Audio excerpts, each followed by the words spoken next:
लोग कहते गुरुदेव एक जगह हमने बोला भैया आपके घर पितृदोष है, अरे गुरुजी बोले पितृदोष है तो क्या करें, बोले आप घर बदलने दूसरी जगह घर ले लेंगे। आप घर बदल लो तो भी आपके साथ दोष जाएगा, आपके साथ दोष लगा रहेगा।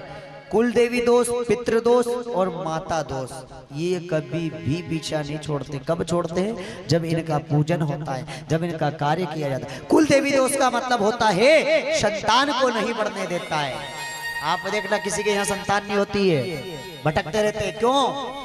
क्योंकि उनके यहाँ कुल देवी का दोष होता है। उनने कुल देवी को नहीं, आधे लोगों को ये नहीं पता कि हमारी कुल देवी कौन है। आप लोगों को पता? हाथ ऊंचा करो, पता आप लोगों को आपकी कुल देवी है? नहीं पता?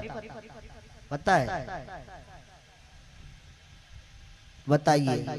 और कुलदेवी किसे? वो कुलदेवी उसे नहीं बोली जाती है जो अष्टमी नवमी पे पूछते, वो कुलदेवी जरूर है, पर आपकी कुलदेवी दूसरी होती है साहब। जो कुल और कुलदेवी भैरू और शक्ति जो होती है बाहर होती है। भैरू शक्ति अलग है, लेकिन ये कुलदेवी भी अलग है।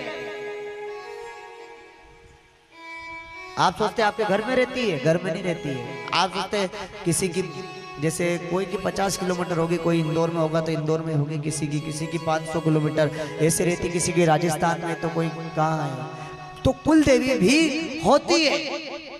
रही बात आपने वास्तु की, कुल देवी दोष। फिर आता है पितृदोष।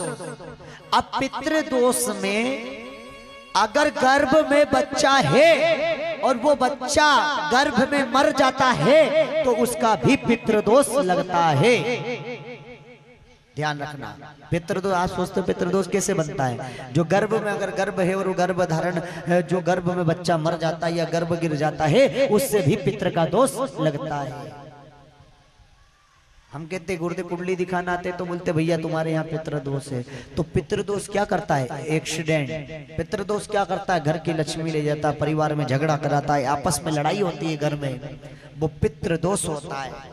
कुल देवी दोष, पितृदोष और माता दोष, ये तीन दोष कभी इंसान को आगे नहीं बढ़ने देते। क्यों नहीं बढ़ने देते? क्योंकि उनको शांति की प्राप्ति नहीं होती है। और पितृ की शांति कहाँ होती है? लोग कहते बोले गुरुजी हमने जाकर के उज्जैन में पिंड दान कर दिया, गुरुजी हमने नर्मदा जी में जाकर पिंड दान कर दिया, गुरुजी हमने गया जी में जाकर पिंड दान कर दिया, उससे पितृदोष कभी दूर नहीं होता। ये श्री महापुराण की कथा में लिखा, भगवान शिव माता पार्वती से कह रहे हैं कि कहाँ होता है।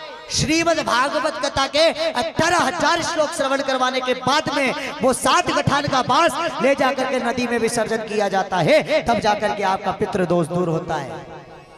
उस घर में देवी का दुर्गा पाठ होता है, घर के अंदर देवी का हवन होता है, तब जाकर के कुल देवी का हवन होने के बाद में वो कुल देवी का दोष दूर होता है। लेकिन हम वो पाठ नहीं करवाते।